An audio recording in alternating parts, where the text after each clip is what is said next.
Welcome back to my YouTube channel. Sai Baba व्रत कथा। सालों पहले एक गांव में कोकिला और महेश भाई नाम के पति पत्नी रहते थे। उनका जीवन सुख के साथ बीत रहा था। दोनों में प्रेम और स्नेह भी बहुत था। लेकिन कभी कभी कोकिला के पति महेश गुस्से में पत्नी से झगड़ा कर लेता था। कुछ समय बाद जब उसका गुस्सा शांत होता था तो उसे अपने किए पर शर्मिंदगी भी होती थी। कोकिला को पता था कि उसके पति को अपने व्यवसाय में फायदा नहीं हो रहा है, जिसकी वजह से उनका स्वभाव चिड़चिड़ा हो गया है। इसी वजह से कोकिला पलटकर कोई जवाब नहीं देती थी। काम सही से न चलने के कारण महेश का ज़्यादातर समय घर में ही बीत रहा था। उसकी पत्नी बड़ी ही धार्मिक स्वभाव की थी। घर में खुशियां लाने के लिए वो धर्म कर्म करती रहती थी। एक दिन दोपहर के समय उनके घर में एक बूढ़े महात्मा आए।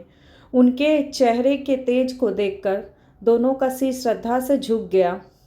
महात्मा ने उनसे कुछ दान करने के लिए कहा। कोकिला ने महात्मा को भिक्षा में दाल और चावल दिए और प्रणाम करके उनके सामने बैठ गई। उसी समय कोकिला की आंखों से आंसू बहने लगे।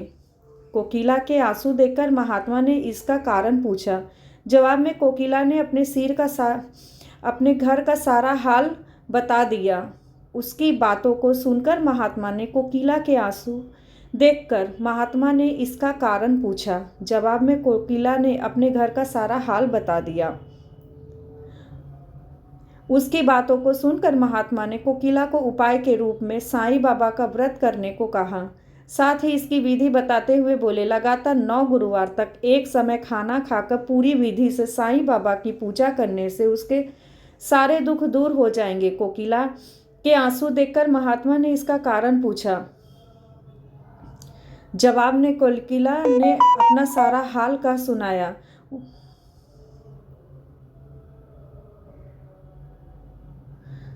साथ ही इसकी विधि बताते हुए बोले कि लगातार 9 गुरुवार तक एक समय खाना खाकर पूरी विधि से साईं बाबा की पूजा करने से उसके सारे दुख दूर हो जाएंगे। कोकिला को उपाय के रूप में साईं बाबा का व्रत करने को कहा। साथ ही इसकी विधि बताते हुए बोले, लगातार 9 गुरुवार तक एक समय खाना खाकर पूरी विधि से साईं बाबा की पूजा करने से उसके सारे दुख दूर हो जाएंगे।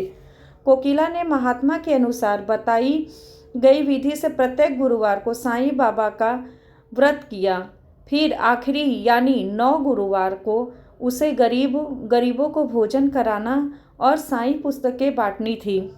किसी तरह से खाना और किताबों का इंतजाम करके कोकिला ने ये सब कार्य भी पूरा कर लिया। जैसे ही यह सारे कार्य संपन्न हुए, कोकिला के घर में होने वाले झगड़े और महेश भाई के कारोबार में आई अड़चनें दूर हो गई। अब दोनों पति पत्नी खुश से अपनी जिंदगी जी रहे थे। एक दिन कोकिला की जेठानी और कोकिला आपस में घर परिवार से जुड़ी बातें करने लगे। उसी समय कोकिला की जेठानी ने उनसे बताया कि उसके बच्चे का मन पढ़ाई में नहीं लगता और वो स्कूल की हर परीक्षा में फेल हो जाता है।